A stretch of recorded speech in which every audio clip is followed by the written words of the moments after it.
সরকারি অনুমোদন ছাড়াই কি নিয়োগ? সম্প্রতি 26 জন চুক্তিভিত্তিক ইঞ্জিনিয়ার নিয়োগের বিজ্ঞাপন দেয় কৃষি বিপণন দফতর। অভিযোগ, এর জন্য তারা অর্থ দফতরের কোনো অনুমতিই নেয়নি। মন্ত্রীর দাবি, অনুমোদন নাকি লাগে না।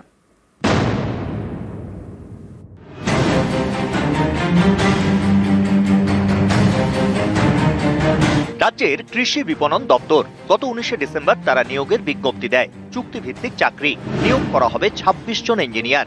এই সেই বিজ্ঞপ্তি। অভিযোগ, এই নিয়োগের জন্য অর্থ দপ্তরের কোনো অনুমতি নেওয়া হয়নি।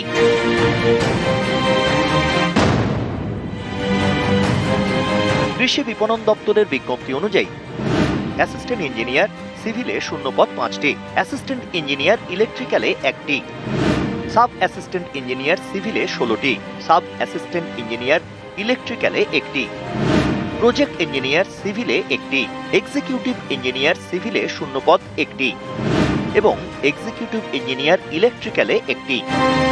অভিযোগ, এই নিয়োগ বিজ্ঞপ্তির জন্য অর্থ দপ্তরের থেকে কোনো অনুমতি নেয়নি কৃষি বিপণন দপ্তর।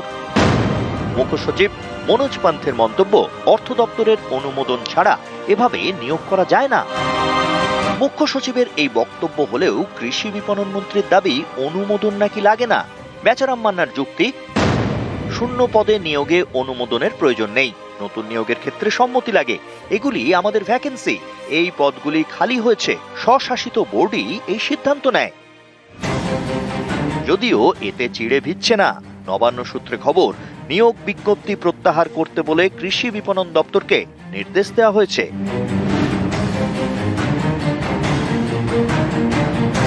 সোমরাজ বন্দ্যোপাধ্যায়, নিউজ 18 বাংলা।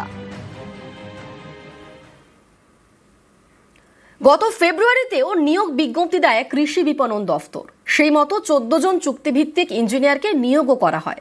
কিন্তু এই নিয়োগের জন্য কি অর্থ দফতরের অনুমতি নেওয়া হয়েছে? উঠছে প্রশ্ন। পশ্চিমবঙ্গ এগ্রিকালচারাল মার্কেটিং বোর্ড কৃষি বিপণন দফতরের অধীনস্থ স্বশাসিত সংস্থা। এই সংস্থায় চুক্তিভিত্তিক কর্মী নিয়োগের জন্য 19 ডিসেম্বর বিজ্ঞপ্তি প্রকাশ করা হয়, যা নিয়ে বিতর্ক। অর্থ দপ্তরের অনুমোদন না নিয়েই এই নিয়োগ বিজ্ঞপ্তি দেওয়া হয়েছে বলে অভিযোগ। এর ঠিক 10 মাস আগে ফেব্রুয়ারিতেও এগ্রিকালচারাল মার্কেটিং বোর্ড একটি নিয়োগ বিজ্ঞপ্তি প্রকাশ করে। ফেব্রুয়ারির এই বিজ্ঞপ্তিতে চুক্তিভিত্তিক 14টি পদে নিয়োগের কথা বলা হয়। সাব অ্যাসিস্ট্যান্ট ইঞ্জিনিয়ার সিভিলে 9 জন, সাব অ্যাসিস্ট্যান্ট ইঞ্জিনিয়ার ইলেকট্রিক্যালে 2 জন, অ্যাসিস্ট্যান্ট ইঞ্জিনিয়ার সিভিলে 2 জন এবং অ্যাসিস্ট্যান্ট ইঞ্জিনিয়ার ইলেকট্রিক্যালে 1 জন। এই 14 জনকে নিয়োগও করা হয়েছে। তাৎপর্যপূর্ণ বিষয় হলো, 3রা মে মুখ্য সচিবের দফতর থেকে একটি নির্দেশিকা প্রকাশ করা হয়। তাতে বলা হয়, নিয়োগে স্বচ্ছতার অভাব থাকলে সংশ্লিষ্ট বোর্ডের থেকে দফতরগুলিকে লিখিত ব্যাখ্যা চাইতে হবে। সময়ের মধ্যে জবাব না দিলে কর্তব্যে গাফিলতি হিসেবে গণ্য করা হবে, যথাযথ ব্যবস্থা নেওয়া হবে। এতেই অনেকের প্রশ্ন, কৃষি বিপণন দফতরের ফেব্রুয়ারির এই নিয়োগ বিজ্ঞপ্তি এবং পরে নিয়োগ কি অর্থ দফতরের অনুমতি নিয়ে করা, নাকি সরকারের অনুমতি ছাড়াই 14 জন চুক্তিভিত্তিক ইঞ্জিনিয়ার নিয়োগ করা হয়েছে? এই প্রশ্নগুলি এখন জোরালোভাবে উঠছে, কারণ ডিসেম্বরে এই কৃষি বিপণন দফতরই রাজ্য সরকারের অনুমতি না নিয়ে নিয়োগের বিজ্ঞপ্তি দিয়েছে বলে অভিযোগ। কৃষি বিপণন মন্ত্রী বেচারাম মান্নার অবশ্য দাবি, অনুমোদন নাকি লাগে না। সোমরাজ বন্দ্যোপাধ্যায়, নিউজ 18 বাংলা। উন্নাও ধর্ষণে দিল্লি হাইকোর্টের নির্দেশকে জামিন নির্দেশ চ্যালেঞ্জ করে সুপ্রিম কোর্টে সিবিআই। উন্নাও ধর্ষণে সাজাপ্রাপ্তকে শর্ত সাপেক্ষে জামিন। বিজেপির প্রাক্তন বিধায়ক কুলদীপ সিং সেনগারের জামিন। দিল্লি হাইকোর্টের নির্দেশকে চ্যালেঞ্জ সিবিআই। সুপ্রিম কোর্টে এসএলপি দাখিল সিবিআই। বিচারপতির ভূমিকায় প্রশ্ন নির্যাতিতার মায়েরও। তার অভিযোগ, একতরফা নির্দেশ দেওয়া হয়েছে। বুধবার নির্যাতিতাকে নিয়ে ইন্ডিয়া গেটে প্রতিবাদে বসেন মা। তাদের টেনে হিঁচড়ে তুলে দেয় পুলিশ। सुप्रीम कोर्ट जा रही हूँ, मैं सुप्रीम कोर्ट से न्याय लूंगी। हम सुप्रीम कोर्ट चल रहे हैं। सुप्रीम कोर्ट में जैसे आप 1000 सवाल कर लो, मैं 1000 सवाल का जवाब दूंगी, लेकिन यहाँ नहीं। उनकी कैंसिल की जाए, बेल खारिज की जाए, हमको उसी में न्याय मिलेगी। जज साहब ने टाइम नहीं दिया, केवल 2 बात कह के बस अपना कमरे में घुस गए, न बैठे न कुछ। 53 पेज का पन्ना रहा पेज, कुछ नहीं खाली उनने अपनी वो होते हुए उनको बेल देते हुए और बस तुरंत कमरे में घुस गए। हम लोग सेव नहीं है जब तक का ये अंदर नहीं जाएगा। हम सर सुप्रीम कोर्ट जाएंगे, सुप्रीम कोर्ट से हमको न्याय मिलेगी। हमको ये पूरा भरोसा है सुप्रीम कोर्ट पर। উন্নাও নিয়ে আক্রমণ অভিষেকের, বিজেপি বিধায়কের জামিনে তোপ x post Abhishek Bandyopadhyay. BJP শাসিত রাজ্যে নারী নিরাপত্তা নিয়ে প্রশ্ন। এক স্যান্ডেলে অভিষেক লিখেছেন, ধর্ষণে অভিযুক্ত বিজেপি বিধায়ক কুলদীপ সেঙ্গারকে জামিন দেওয়া হলো। বিজেপির শরিক উত্তরপ্রদেশের মন্ত্রী ওম প্রকাশ রাজভর নির্যাতিতদের উপহাস করলেন।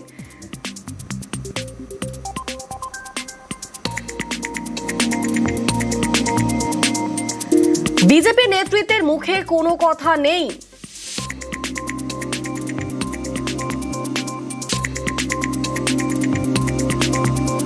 বিজেপি শাসিত রাজ্যগুলিতে বেটি বাঁচাও এর এটাই বাস্তব ছবি।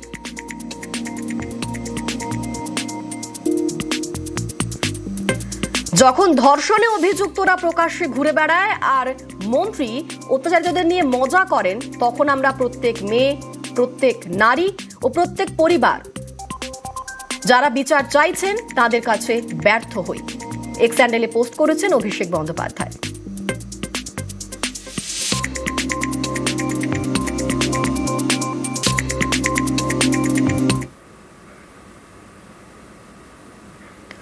প্রেমে ব্যর্থ হয়ে বিষ খাইয়ে খুন, কলেজ ছাত্রীকে খুনের অভিযোগ প্রতিবেশী যুবকের বিরুদ্ধে।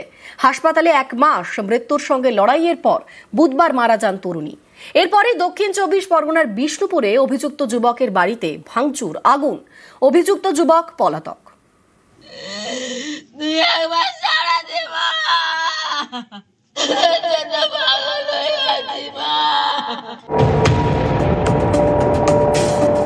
দক্ষিণ 24 পরগনার বিষ্ণুপুর, এখানকার রঘুদেবপুরের বাসিন্দা চন্দ্রানী নস্কর, কলেজ ছাত্রী। প্রেমে ব্যর্থ হয়ে তাকে বিষ খাইয়ে খুন করা হয়েছে বলে অভিযোগ। অভিযোগের আঙুল প্রতিবেশী যুবক বিশাল নস্করের দিকে। বৃহস্পতিবার ভোরে এই যুবক ও তার আত্মীয়দের বাড়িতে ভাঙচুর চালানো হয়। বাড়িতে আগুনও লাগিয়ে দেওয়া হয়। অভিযুক্তর বাড়িতে ক্ষোভের আগুন আর নিহত ছাত্রীর বাড়িতে বুক ফাটা কান্না। কম্পিউটারে যেতে, কম্পিউটার থেকে আমার মেয়ে বাড়ি এসেছে, ঘুমিয়ে সঙ্গে সঙ্গে উঠে পড়েছে, খালি বমি হচ্ছে। ও বলছে মানে ও মা আমার তুমি এতে নিয়ে চলো, ডাক্তারখানা নিয়ে চলো, আমার খুব কষ্ট হচ্ছে। আমি তখন আমার মানিককে নিয়ে চলে গেছি। তখন ও বলেছে কি ছিল আমি জানিনি, সবুজ রঙের ওই আমার খাইয়েছিল। তখন ওনারা বলে ওটা বিশাল। ঠাকুরপুকুর কলেজের 2nd ইয়ারের ছাত্রী চন্দ্রানী, তার প্রতিবেশী বিশাল নস্কর। অভিযোগ, চন্দ্রানীকে দীর্ঘদিন ধরে প্রেমের প্রস্তাব দিচ্ছিলেন বিশাল, কিন্তু বারে বারেই তা প্রত্যাখ্যান করেন কলেজ ছাত্রী। এরপরেই ষড়যন্ত্র। পরিবারের দাবি, গত 25শে নভেম্বর এলাকার একটি কম্পিউটার সেন্টারে যান চন্দ্রানী। ফেরার পথে দেখা হয় বিশালের সঙ্গে। অভিযোগ, চন্দ্রানীকে অন্তত একবারের জন্য কোল্ড ড্রিঙ্কস খেতে অনুরোধ করেন বিশাল। সেই কোল্ড ড্রিঙ্কসেই মেশানো ছিল বিষ। বিশ্বাস করে সেই কোল্ড ড্রিঙ্কস খান চন্দ্রানী। বাড়ি ফিরে অসুস্থ বোধ করেন। মা বাবাকে গোটা ঘটনা জানান। সেদিনই চন্দ্রানীকে নিয়ে যাওয়া হয় স্থানীয় নার্সিং হোমে। সেখান থেকে দক্ষিণ কলকাতার বাঙুর হাসপাতালে প্রায় 1 মাস মৃত্যুর সঙ্গে পাঞ্জা লড়েন। বুধবার রাতে মৃত্যু হয় তার। পরিবারের দাবি, কোল্ড ড্রিঙ্কস খাওয়ানোর নামে চন্দ্রানীকে বিষ খাইয়েছিল বিশাল। এ নিয়ে বারুইপুর থানায় তারা অভিযোগ জানান, কিন্তু পুলিশ কোনো ব্যবস্থা নেয়নি বলে অভিযোগ। বিশাল সেটা জানতো কম্পিউটারটা কখন ছুটি হয় কি হয়। ও সেই সুযোগ নিয়ে যখন আমার মেয়ের ছুটি হয় সেই সময় ও গিয়েছিল, গিয়ে আমার মেয়েকে ভুল বুঝিয়ে নিজে হাতে বিষটা কিনে খাইয়ে দিয়েছে। আর আমার মেয়েকে পরিকল্পিতভাবে খুন করলো। আজকে 1 মাস হয়ে গেল, একজনকেও অ্যারেস্ট করলো না। তরুণীর মৃত্যুর খবর চাউর হতেই এলাকায় উত্তেজনা ছড়ায়। অভিযুক্ত বিশাল এবং তার আত্মীয়ের বাড়িতে এদিন ভাঙচুর চালানো হয়, লাগিয়ে দেওয়া হয় আগুন। তিনখানা তালা মারা ছিল, তালাগুলো সব ভেঙেছে ওরা, ভেঙে গাড়িটাকে টেনে বের করেছে। 2খানা সাইকেল ফের পুরো চিমনি এসি কিচ্ছু নেই, পুরো নতুন গাড়ি ফাড়ি সব পুরো আগুন দিয়ে জ্বালিয়ে দিয়েছে। দক্ষিণ 24 পরগনা থেকে অর্পণ মণ্ডল, নিউজ 18 বাংলা।